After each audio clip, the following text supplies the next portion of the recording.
Halo, Assalamualaikum warahmatullahi wabarakatuh. Perkenalkan, nama saya Iklimah Solihati.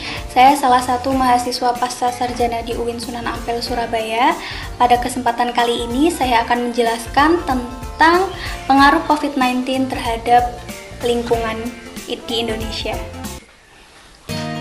COVID-19 ini berasal dari kota Wuhan di Cina. Dampak terburuk dari virus ini yaitu kematian yang setiap harinya selalu bertambah baik dalam dunia global maupun di Indonesia sendiri. Virus corona bukan lagi menjadi wabah lokal, tetapi sudah menjadi wabah global yang ada di setiap negara. Banyak kebijakan protokoler yang dikeluarkan atau disarankan oleh WHO, termasuknya di Indonesia, juga menerapkan protokoler yang disarankan oleh WHO seperti social distancing atau physical distancing. Kemudian di negara kita juga mengenal PSBB atau pembatasan sosial berskala besar, dan masih banyak lagi protokoler lainnya. Di Indonesia sendiri, pemerintah melakukan atau menerapkan kebijakan social distancing atau physical distancing dengan cara yaitu belajar, bekerja, dan juga beribadah dari rumah, sehingga kita tidak lagi belajar di sekolah, bekerja di kantor, ataupun beribadah di tempat-tempat ibadah seperti masjid, gereja, dan lain sebagainya. Jadi semua kegiatan kita dalam sehari-hari kita lakukan di dalam rumah dengan menggunakan media yang ada. Selain melakukan social distancing, kita juga harus rajin menjaga kebersihan diri kita seperti mencuci tangan, mandi sehari 2 kali, dan juga membersihkan lingkungan sekitar kita sesering mungkin. Nah, adanya COVID-19 ini tentunya memberikan dampak negatif terhadap banyak pihak, berbagai macam bidang, salah satunya yaitu dalam bidang perekonomian di Indonesia. Banyak sekali pabrik-pabrik dan juga perusahaan yang melakukan pemberhentian kerja atau PHK kepada banyak karyawan. Tentunya ini menjadikan angka pengangguran di Indonesia semakin bertambah ya. Nah, PSBB itu adalah istilah dari karantina kesehatan yang diberlakukan di suatu wilayah. PSBB ini telah diresmikan melalui peraturan pemerintah pada nomor 21 tahun 2020, yaitu tentang pembatasan sosial berskala besar yang dilakukan atau diterapkan dalam suatu wilayah untuk mencegah atau meminimalisir meluasnya penyebaran virus COVID-19 ini. Nah, dengan adanya pemberlakuan ini, tentunya kita sudah tidak lagi melakukan kegiatan belajar di sekolah, bekerja di kantor, dan juga beribadah di tempat ibadah yang mengharuskan kita setiap harinya selalu menggunakan kendaraan pribadi untuk mencapai ke tujuan kita seperti sekolah, tempat ibadah, ataupun ke kantor kita. Kalau setiap hari kita selalu menggunakan alat transportasi pribadi kita secara terus-menerus, kali ini dengan adanya wabah ini kita tidak menggunakan sarana transportasi pribadi kita untuk mencapai ke tujuan kita, karena kita melakukan semuanya itu dari rumah. Dengan diberlakukannya PSBB dan juga social distancing yang disarankan oleh pemerintah terhadap kehidupan kita, mulai dari belajar, beribadah, dan bekerja dari rumah, tentu memberikan pengaruh yang berdampak luar biasa terhadap kehidupan sehari-hari kita. Kita diharuskan untuk melakukan kegiatan atau aktivitas kita sehari-hari melalui rumah dengan menggunakan media sosial yang ada.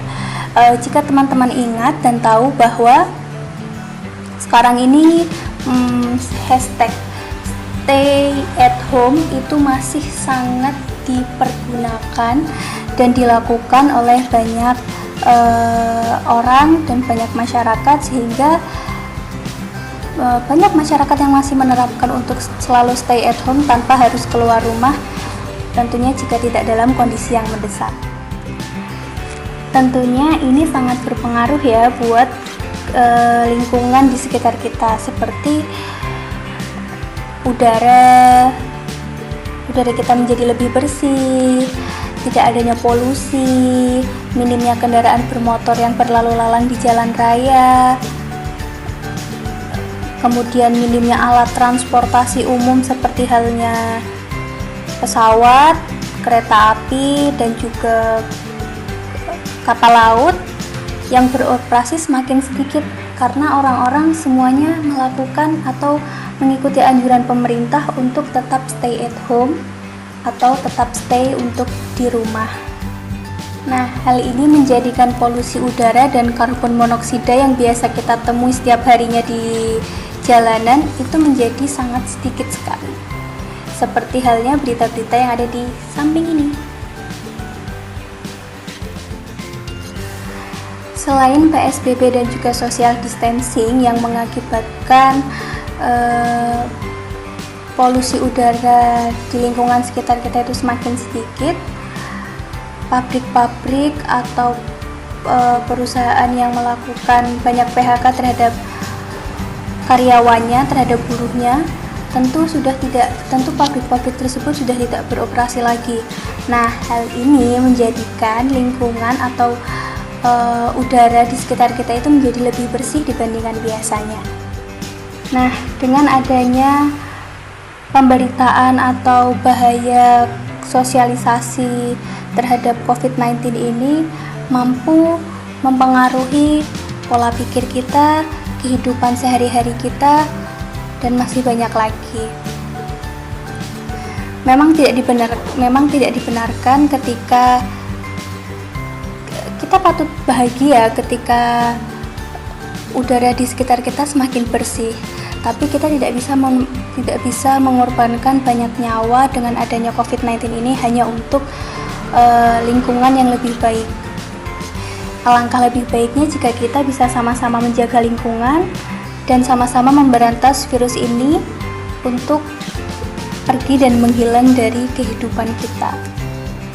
Sosialisasi bahaya COVID-19 ini melalui banyak media seperti televisi, radio, bahkan media sosial kita menjadikan kita menjadi lebih aware dan sangat berhati-hati dalam kehidupan sehari-hari kita. Nah, mari kita berantas COVID-19 ini dengan tetap mematuhi peraturan pemerintah dan juga melakukan hidup sehat. Nah, teman-teman, saya akan memberikan tips pada masa COVID-19 ini yang semoga saja bermanfaat untuk kita semua.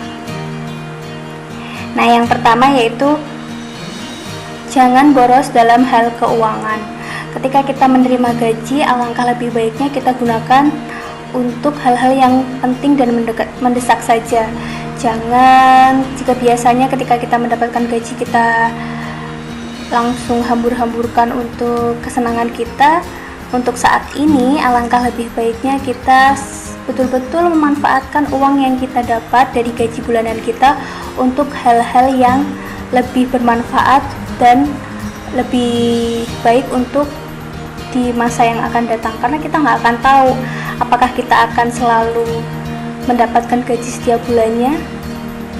Tentunya dengan PHK yang besar-besaran pada saat ini menjadikan kita menjadi lebih banyak belajar untuk terus save money agar kita lebih bijak lagi dalam menggunakan uang. Selain itu, kita juga harus menjaga pola hidup yang bersih dan juga sehat. Jangan lupa untuk selalu mencuci tangan, mandi setiap 2 kali sehari, dan kalau bisa ketika kita terpaksa untuk keluar rumah, ketika kita pulang, kita lebih baik untuk membersihkan badan kita terlebih dahulu sebelum memasuki ke dalam kamar. sebelum masuk rumah juga harus cuci tangan dulu ya. Dan yang ketiga, kita harus selalu produktif dalam masa wabah ini. Jadi walaupun kita sedang mengalami pandemi virus corona ini, kita harus tetap produktif, harus menghasilkan sesuatu yang nantinya akan bisa kita manfaatkan untuk di kehidupan kita di masa yang akan datang. Dan yang nomor 4 yaitu tingkatkan kepedulian terhadap sesama, minimal kepada tetangga di kanan dan kiri kita. Ketika kita tahu bahwa tetangga kanan kiri kita kelaparan atau sedang mengalami kesulitan, tentunya harus kita bantu, karena itulah fungsi kita sebagai manusia untuk terus saling tolong menolong, apalagi pada masa yang seperti ini.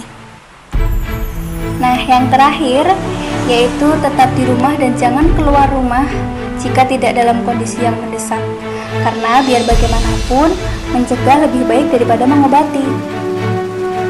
Cukup sekian yang bisa saya sampaikan, semoga bermanfaat untuk kita semua. Kurang lebihnya saya mohon maaf.